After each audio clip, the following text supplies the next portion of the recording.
but I'll say, look, there's anecdotes that people have consumed up to 10 times more salt than they consume today, and they had no health problems. They had better health outcomes back in the 40s and 30s and 20s when they were consuming 10 times before refrigeration the amount of sodium, salt. So I need to I've got here historical data of consuming 10 times more, no issue, health issue, much lower health issues than today. And now people are eating less salt and there's more health issues. So what is it?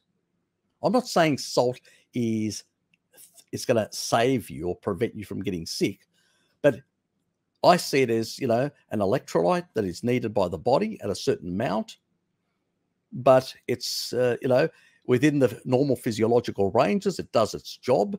But it's neither, you don't need to consume it at a very high level or very low level. But even if you consume it at a very high level, as long as your insulin is low, your kidneys can excrete it. The only time water and salt retention happens is when, and the only reason why salt is retained, when you actually increase your insulin, you retain more water. That's what we call water weight. When you've got too much insulin, you have more water weight. When you lower your insulin, like when you fast or whatever, you drop your insulin, you drop your water weight. But when you have more water weight, you retain also more sodium because the body needs to retain more sodium to dilute the extra water. But what came first, the sodium or the water? You get what I mean? So if you didn't have high insulin to retain more water, well, you wouldn't be retaining more sodium, would you? And have higher sodium. So you'd be dumping more sodium like people in the past did who are running lower insulin. So is it toxic or is it your high insulin that's toxic causing this problem? So, and your electrolytes are not being properly regulated with enough meat because people were eating 2/3 meat in the past and 1/3 meat now. And so they've got less taurine in their system, less meat to regulate their electrolytes. Got it?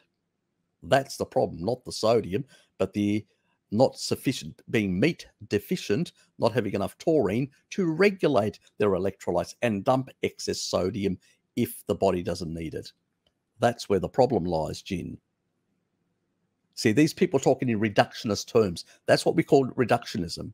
When you understand how the body works in a holistic way and how there are regulatory and counter-regulatory systems, and when you put the right nutrients, you'll regulate these systems to work properly and you won't have this problem, but they don't talk like that. They just say, oh, this does this. And you go, well, I can show you when it doesn't do that, when you lower the insulin. So, and when you add this, it will actually lower the, like taurine can lower also to a certain level of blood sugar, which also will reduce insulin and also then can regulate properly the electrolytes at the kidney level. Voila, problem gone. Blood pressure comes down. Like my father used to have shrunken kidneys, not enough protein, kidney atrophy and problems with his kidneys. Now they've grown, they're healthier. His blood pressure's come down. He can actually excrete things and regulate his fluids better. That's after a decade where we fixed the problem.